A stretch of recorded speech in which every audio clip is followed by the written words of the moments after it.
係梁欣 Kiko 啊！呢排咧成日都覺得個肚好唔舒服喎。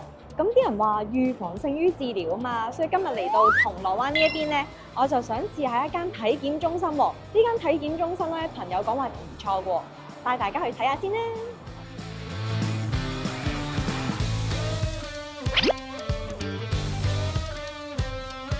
Kiko，你啱啱抽完血啦喎，你覺得點啊？我覺得個姑娘嘅手勢都好好啊，同埋成個過程都好舒服啦。咁完成咗之後咧，佢就會同你講啊，下一個步驟係啲咩啊？咁所以我都好放心。咁下一個 step 咧，希望會更加有好嘅體驗啦。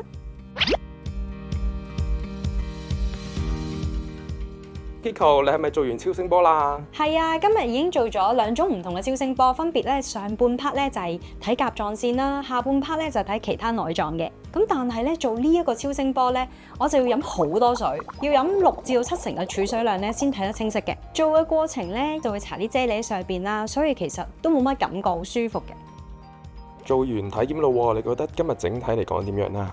我覺得個環境好靚啦，帶大家睇下個海景先。哇！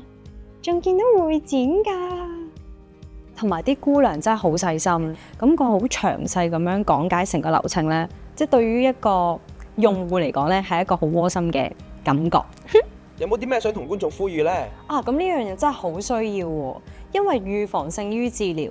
有好多疾病咧，你當初咧就唔察覺，又覺得啊自己好後生，唔會嘅，唔會係我嘅。咁但係有好多病咧，而家都年輕化咗，加上香港人咧食無定時，又成日捱夜，有好多啲隱疾咧，自己係唔知嘅。所以每年做一次 body check 係好緊要嘅。